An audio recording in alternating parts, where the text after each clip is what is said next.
Hello दोस्तों, स्वागत है आप सभी का इस वीडियो में हम JIB एग्ज़ाम के INFS पेपर के लिए प्रिपेयर कर रहे हैं, जहां पर हम 50 days which are available before the exam उसका बेस्ट यूटिलाइजेशन कैसे कर सकते हैं to get at least 50 marks in the exam, ये हम कर रहे हैं, राइट। तो this is day 18 and here we discuss most important topics along with that previously कैसे क्वेश्चन उससे पूछे गए हैं, कैसे क्वेश्चन पूछे जा सकते हैं, इन सभी को हम डिस्कस करते हैं।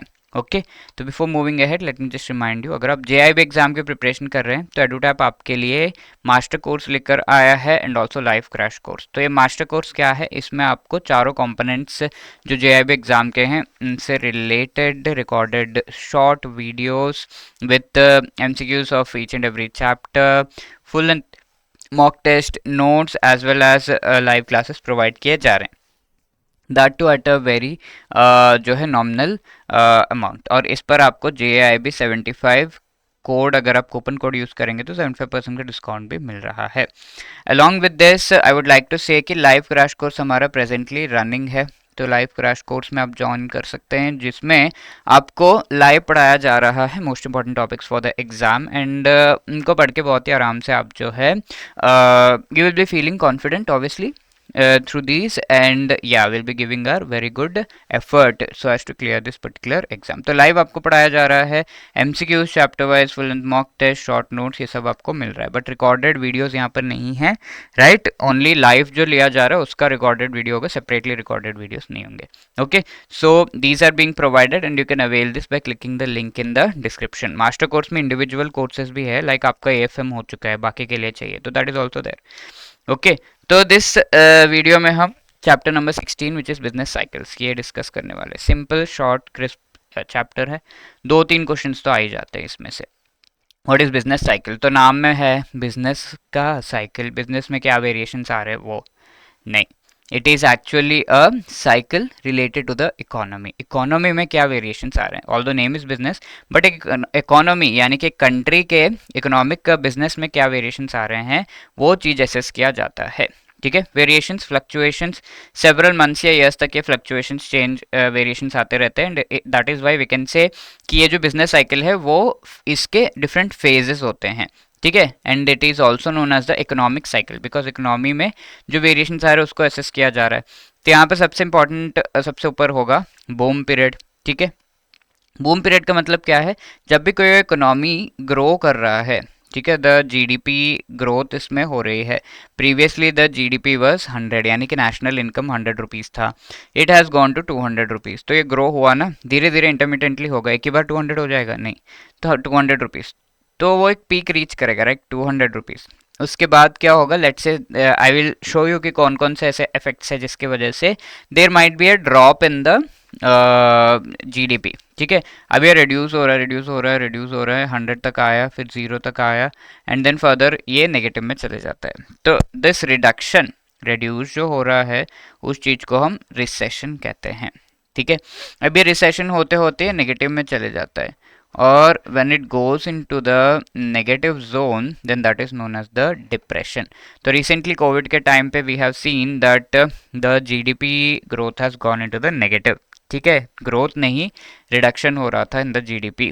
ठीक है, तो that is known as depression and इसका भी एक पॉइंट आता है, अब वहां से थोड़ा रिकवर करना शुरू कर देते हैं तो उसे हम ट्रफ कहते हैं एंड वहां से obviously the path towards positivity is recovery. तो कोविड के बाद हम क्या कर रहे हैं, इकोनॉमिकली रिकवरी कर रहे हैं, है ना। वी नो कि इफ़ यू रिमेंबर RBI ने कहा था कि जो भी लॉसेस हैं कोविड के वो हम कौन से साल तक रिकवर कर पाएंगे कंप्लीटली, कौन से फाइनेंशियल ईयर तक will be able to recover all of those losses. If you remember the answer you can let me know in the comment section, let's see who gives the right answer. ठीक है, तो यहाँ इन 4 phases को basically हम business cycle कहते हैं। Will study this phases and that is what this chapter is all about. तो boom phase, recession, depression and recovery, 4 phases of the business cycle. But before moving ahead की एक phases क्या है, let us identify कि क्या ऐसे features हैं, characteristics हैं ऑफ द बिजनेस साइकिल, कैसा होता है, क्या ये फेजेस हमेशा रिपीट होते रहते हैं अपने हिसाब से पीरियोडिकली, कैसे होते हैं, लेट्स सी इट। ये रेगुलर नहीं है, प्रेडिक्टेबल नहीं है, रिपीटेटिव भी ज़्यादा नहीं है, दैट इज़ वैसे हम रैंडम कह सकते हैं। ऑल इंडस्ट्रीज़ के लिए ये होता है, परवेसिव है, लेट्स से कोई डिसीज लाइक कोविड किसी एक को हो जाता था तो पहले दूसरे को भी हो जाता था, स्प्रेड होता था। वैसे ही if there is some variation, let's say depression या फिर रिसेशन आ गया एक पर्टिकुलर सेक्टर में, तो वो स्प्रेड होगा, बाकी सेक्टर्स में भी स्प्रेड होगा। कैसे जी, कैसे स्प्रेड होता है? क्योंकि ये स्प्रेड होता है, it is known as synchronic. ठीक है, लेट्स से ऑयल जो है प्रोडक्शन में बहुत ज़्यादा इंक्रीज हो गया, उसका कॉस्ट इंक्रीज हो गया, प्राइस, तो वो इफेक्ट करेगा इंडस्ट्रीज में, because they have to buy oil and this petroleum products to run the industries. तो वहाँ पर इफेक्ट होगा, प्रोडक्शन जो है डिक्रीज होगा, and then that will be effecting the local market जो आपके घर के पास है, तो उससे इफेक्ट करेगा, and there you will not be able to buy those products. तो ये सिंक्रोनिक है, इट इज़ इन सिंक। ठीक है, ये चीज़ कहा जा रहा है। फेज रिपीट होते हैं, कोई भी फेज फॉर एवर के लिए नहीं, बूम हो रहा है तो बूम ही हो रहा है ऐसा नहीं होगा, रिकरिंग होता है, ये बार बार चेंजेस आते हैं इसमें। डाउनवर्ड मूवमेंट काफ़ी एग्रेसिव है, वी कैन से कि अगर कोई इंक्रीज हो रहा है जीडीपी में देन ऐसा, अगर कोई डिक्रीज हो रहा है तो ऐसे एकदम नेगेटिव में चले जाता है। तो downward movement is very much aggressive, ये चीज़ कहा जाता है। Because of which we can say कि ये सिमेट्रिकल नहीं है, ये इतना सा है बट ये इतना बड़ा है, तो इट इज़ नॉट सिमेट्रिकल, ये चीज़ यहाँ पर कही गई है। Okay, it is not symmetrical. So these are the characteristics and features of a business cycle. Now ये क्वेश्चन एग्जाम में अक्टूबर में पूछा हुआ है, which of the following is not a characteristic of business cycle, business cycle का characteristic नहीं है। नॉन परवेसिव है, synchronic, recurring, wave like movement तो है, रिकरिंग है, सिंक्रोनिक भी है, but this is pervasive in nature. ठीक है, एक पर्टिकुलर सेक्टर में अगर होगा तो it will be affecting other sectors also, so that is why not a characteristic बोला है, तो A will be the right answer. Is that clear? Now moving to discuss the phases, 4 phases क्या है? Boom, recession, depression, recovery. तो boom phase में क्या होता है, इसे हम सेलर्स मार्केट कहते हैं। डिमांड इतना हाई है कि सेलर कुछ भी प्राइस सेट करे, people are ready to buy. ठीक है, दैट इज द थिंग। तो वेरी हाई डिमांड, इस जैसे ही कोविड के बाद ओपन किया गया था market, everybody wanted to buy things, तो बहुत हाई डिमांड था, एंड प्राइसेस भी वैसे ही इंक्रीज हुए।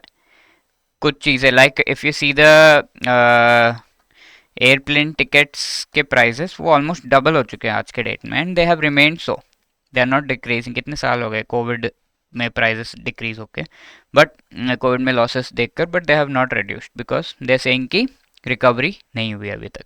तो हाई डिमांड, प्रोडक्शन कैपेसिटी उसी हिसाब से बढ़ाई जाती है, धीरे धीरे प्रोडक्शन कैपेसिटी भी इंक्रीज करने का काम करते हैं, but the demand is really really high in comparison to supply. 50 things are supplied तो डिमांड इज ऑफ 100 थिंग्स, तो ऐसे में prices will be very high. 100 things की डिमांड है तो सेलर कुछ भी प्राइस अपना जो है सेट करेगा। सो बूम फेज को हम सेलर्स मार्केट भी कहते हैं, कि सारा कुछ सेलर ही डिसाइड करता है। अपार्ट फ्रॉम दिस इन्फ्लेशन, क्योंकि प्राइस हाई है तो इन्फ्लेशन विल बी देयर, जो सेलर्स उनके प्रॉफिट्स भी काफ़ी हाई हैं। प्रॉफिट हाई है तो वो इन्वेस्ट भी ज़्यादा करेंगे बिजनेस में, कि चलो प्रॉफिट इतना हो रहा है और इन्वेस्ट करते हैं। इन्वेस्ट ज़्यादा करेंगे तो banks will charge more interest rate, because loans लेना पड़ेगा, तो लोन्स में बैंक भी चाहता है कि they also get some profit, so interest rates are also high. लोगों को वेज भी ज़्यादा देंगे, प्रॉफिट ज़्यादा हो रहा है, लो भाई तुम भी लो, तुम भी लो, हाई वेजेस।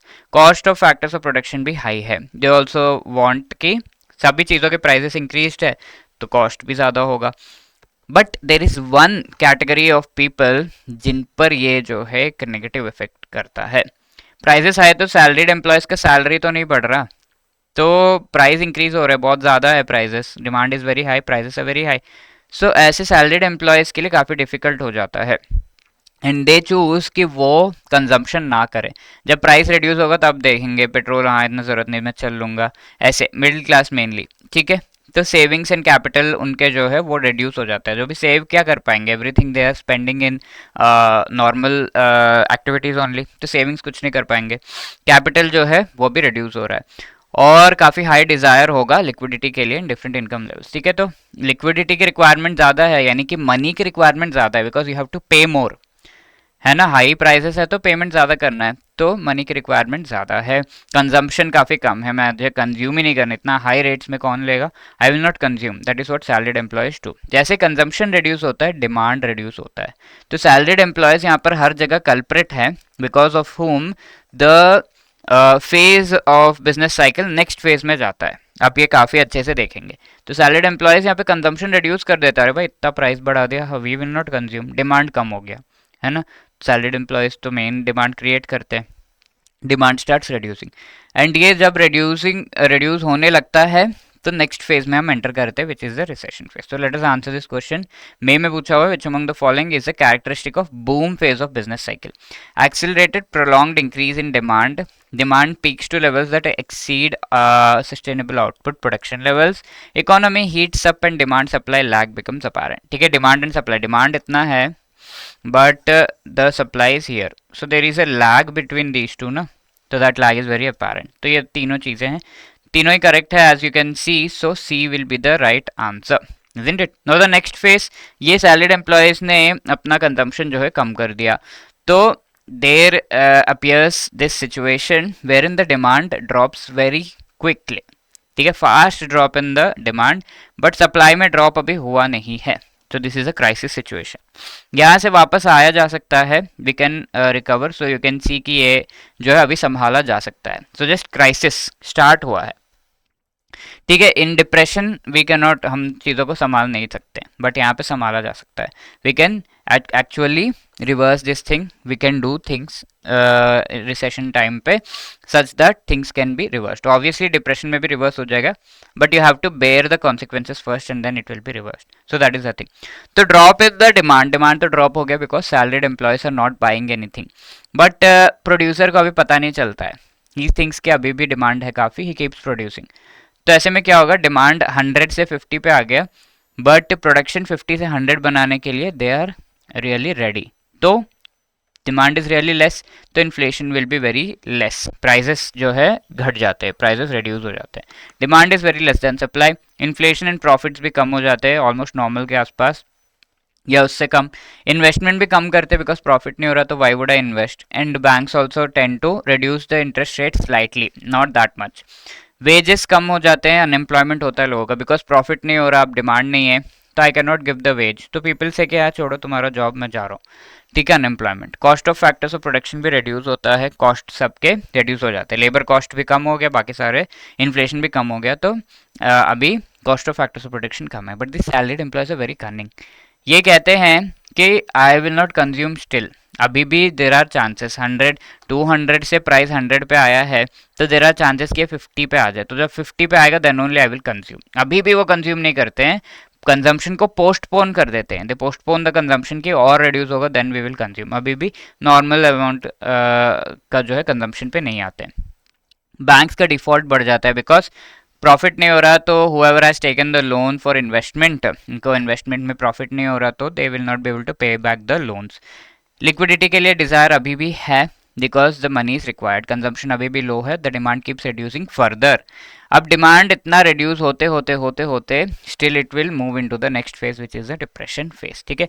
तो जून में पूछा हुआ क्वेश्चन है which among the following phase of business cycle generally occur immediately after boom phase, boom phase के बाद क्या आता है, तो we know the answer is recession phase, ठीक है। एनी ऑफ द अबव मत लगा दीजिएगा, रिसेशन फेज, ये सीक्वेंस में ही आते हैं ज़्यादातर, तो A will be the right answer. अक्टूबर में ये क्वेश्चन है, in which among the following phase of a business cycle once economy reaches the peak a downward tendency in demand is observe. Peak के बाद, बूम के बाद क्या आता है, मैं इनडायरेक्टली पूछा हुआ है, तो सिमिलर काइंड ऑफ क्वेश्चंस, ठीक है, तो B will be the right answer here, can you see, है ना, नाइस इंटरेस्टिंग क्वेश्चन है।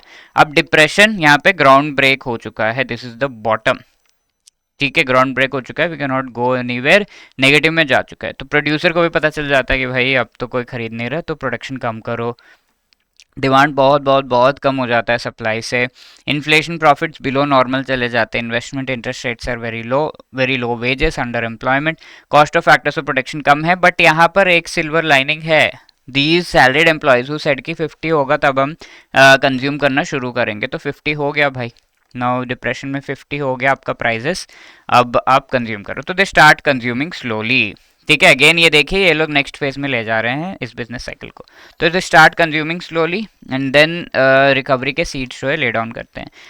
लिक्विडिटी की डिजायर काफी हाई रहती है, कंजम्पशन इंक्रीज हो रहा है, मतलब डिमांड भी इंक्रीज हो रहा है, आई वांट टू कंज्यूम, तो डिमांड चीजों के इंक्रीज होगी कि नहीं, जैसे जैसे डिमांड इंक्रीज हो रहा है वैसे वैसे the economy is going into the next phase which is the recovery phase, ठीक है। तो यहाँ ग्राउंड ब्रेक हो रहा है and then slowly we are recovering, ठीक है। स्लो ग्रोथ इन डिमांड, इसे हम रीबाउंड भी कहते हैं, डिमांड का ग्रोथ स्लोली होता है, सप्लाई का ग्रोथ भी होता है, प्रोड्यूसर धीरे धीरे प्रोडक्शन इंक्रीज करता है, डिमांड सप्लाई को इक्वल या फिर थोड़ा सा ज़्यादा हो जाता है, इन्फ्लेशन प्रॉफिट्स फिर इंक्रीज होते हैं। इंटरेस्ट रेट्स लेकिन लीस्ट रहते हैं यहाँ पर। अब अक्ल आ जाती है बैंकों की, चलो कोई भी लोन लेना नहीं चाहता, पिछला फेज में ऐसा हुआ था डिप्रेशन फेज में, तो कहते भाई I will reduce the interest rates, अभी तो लोन ले लो। तो इंटरेस्ट रेट्स लीस्ट होते हैं। वेजेस जो है कम है, but even then people are ready to work. Like Covid के बाद हुआ था, वेजेस बहुत कम दे रहे हैं लेकिन people are ready to work because अब एक तो बोर हो गए, उसके बाद दे आर लाइक कि कैसे चलेगा घर, है ना, पैसे नहीं आ रहे हैं बिल्कुल भी, तो दे स्टार्टेड वर्किंग, जो भी वेज दे दो we will work for you. ठीक है, कॉस्ट ऑफ प्रोडक्शन अभी भी कम है, सैलरीड एम्प्लॉयज अभी भी कंज्यूम करते रहते हैं, अरे भाई इससे पहले कि प्राइस इंक्रीज हो जाए लेट्स कंज्यूम, तो कंजम्पशन काफ़ी जल्दी जल्दी करते रहते हैं। इन्वेस्टमेंट्स भी इंक्रीज हो रहे हैं, डिजायर फॉर लिक्विडिटी थोड़ा कम है, higher consumption and the economy keeps moving. अब रिकवरी से कहाँ पे जाएगा, ये बूम फेज में जाएगा, है ना, बिकॉज कंजम्पशन हो रहा है, डिमांड इंक्रीज हो रहा है, इतना इंक्रीज हो जाएगा कि बूम फेज में चला जाएगा, and there the cycle is completed. Right, do you get it? So this is a homework question, please read this, try to answer this question, ठीक है, in the comment section, pause the video, read the question and try to answer it. And if you have any other queries 8146207241 हमारा number है, hello@edutab.co.in पर आप definitely हमें लिख भेजिए आपके सेशंस कैसे लग रहे हैं, you can let us know in the comment section also, and also you can just let us know if you have any other queries. Thank you and all the best.